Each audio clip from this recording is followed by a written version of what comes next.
Imagina que estás parado frente a una imponente fortaleza de ladrillo rojo, con torres que se alzan hacia el cielo y murallas que parecen inexpugnables. Este es el Kremlin de Moscú, un símbolo de poder y historia que ha resistido el paso del tiempo. Pero, ¿alguna vez te has preguntado cómo se construyó esta maravilla arquitectónica? Prepárate para un viaje fascinante a través de los siglos, donde descubriremos los secretos de la construcción del corazón de Rusia. El Kremlin no siempre fue la fortaleza de ladrillo rojo que conocemos hoy. Su historia se remonta a más de 850 años atrás, cuando Moscú era apenas un asentamiento en medio de densos bosques. En 1156, el príncipe Yuri Dolgoruki ordenó la construcción de una modesta fortaleza de madera, en una colina estratégica junto al río Moscova. Esta estructura primitiva, Jodeadadu, Chimpalizada Ujitroncus, fue el humilde comienzo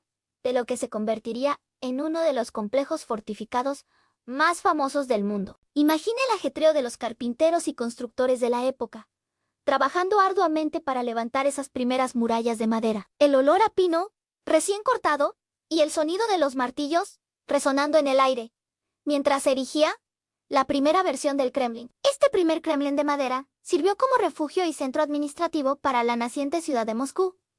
Pero pronto se hizo evidente que necesitaba una mayor protección. Avancemos en el tiempo hasta el siglo XIV. Moscú ha crecido en importancia y el príncipe Iván I Zelita decide que es hora de fortalecer el Kremlin. En 1339, ordena la reconstrucción de la fortaleza utilizando roble, un material más resistente que la madera original. Imagina el desafío logístico de transportar enormes troncos de roble a través de los bosques circundantes y el esfuerzo titánico para erigir las nuevas murallas. Este Kremlin de roble, más robusto y duradero, se complementó con un profundo foso que rodeaba el perímetro, añadiendo una capa adicional de defensa. Pero la historia del Kremlin no se detiene aquí. A medida que Moscú se convertía en un centro de poder cada vez más importante, surgió la necesidad de una fortaleza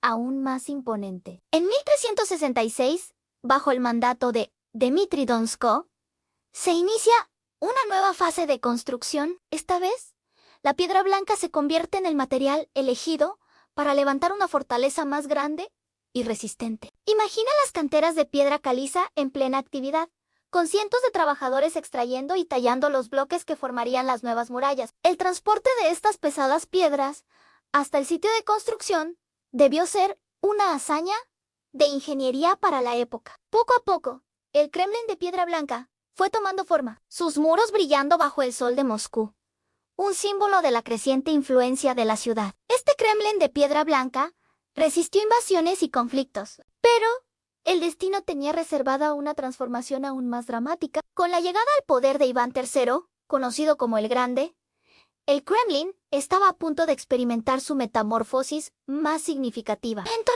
1485 y 1495, Iván III emprendió un ambicioso proyecto de reconstrucción que daría al Kremlin su aspecto actual. Imagina la escena de arquitectos italianos trabajando codo a codo con maestros rusos, fusionando técnicas y estilos para crear algo verdaderamente único. El ladrillo rojo se convirtió en el material protagonista, elegido por su durabilidad y su impactante apariencia. Las murallas del Kremlin, que hoy se extienden por más de 2 kilómetros, fueron levantadas con millones de ladrillos, cada uno colocado con precisión para formar los icónicos muros dentados que conocemos. Pero la verdadera maravilla son las 19 torres que se alzan a lo largo del perímetro. Cada una de ellas es una obra maestra de ingeniería y diseño, con sus propias características únicas y nombres evocadores como la Torre del Salvador, la Torre de la Trinidad o la famosa Torre Spasskaya,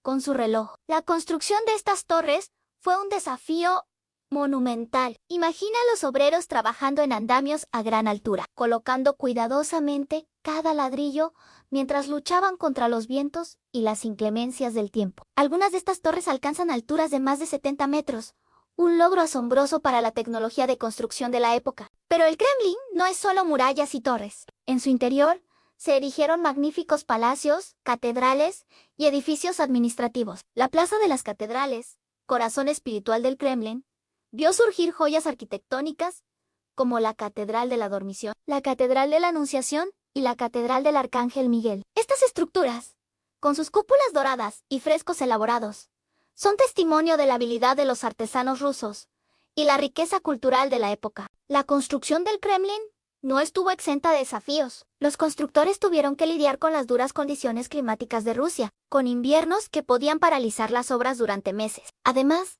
la logística de transportar materiales y coordinar a miles de trabajadores en una época sin tecnología moderna debió ser una tarea hercúlea. Un aspecto fascinante de la construcción del Kremlin es cómo se adaptó a la topografía natural del terreno. Héroe Korina Borovitsky, sobre la que se asienta, fue hábilmente incorporada al diseño, aprovechando sus pendientes naturales para reforzar las defensas. El río Moskova, que fluye junto al Kremlin, no solo proporcionaba una barrera natural adicional, sino que también facilitaba el transporte de materiales de construcción. La elección de materiales fue crucial para la longevidad del Kremlin. Los cimientos de los edificios se construyeron con caliza local, conocida por su resistencia y durabilidad. Esta base sólida ha permitido que las estructuras del Kremlin soporten siglos de uso y los rigores del clima moscovita. Los ladrillos utilizados en las murallas y torres fueron cocidos en hornos especiales, alcanzando una dureza y resistencia excepcionales que han resistido el paso del tiempo. A lo largo de los siglos, el Kremlin ha sido testigo de innumerables eventos históricos, desde coronaciones de zares hasta revoluciones que cambiaron el curso de la historia mundial. Ha sobrevivido a invasiones, incendios y guerras, siempre manteniéndose como el corazón palpitante de Rusia. Hoy, cuando contemplamos el Kremlin, no solo vemos una fortaleza impresionante o un conjunto de edificios históricos. Vemos el resultado de siglos de visión, determinación y habilidad. Cada ladrillo, cada torre, cada cúpula dorada cuenta una historia de ambición, creatividad y perseverancia humana. El Kremlin de Moscú es mucho más que una fortaleza. Es un testimonio vivo de la historia rusa, un símbolo de poder y resistencia que ha perdurado a través de los siglos. Su construcción, que abarcó generaciones y vio el trabajo de incontables manos, nos recuerda la grandeza que los seres humanos pueden alcanzar cuando se unen con un propósito común. La próxima vez que veas una imagen del Kremlin, o tengas la suerte de visitarlo en persona, tómate un momento para apreciar no solo su belleza, sino también la increíble historia que se esconde detrás de sus muros. Piensa en los miles de trabajadores que dedicaron sus vidas a construir este monumento, en los líderes visionarios que lo concibieron y en las generaciones que lo han mantenido y protegido. El Kremlin de Moscú es más que un edificio, es un legado de piedra y ladrillo que continúa inspirando y asombrando al mundo. Un recordatorio permanente de lo que es posible cuando la visión, la habilidad y la determinación se combinan para crear algo verdaderamente extraordinario.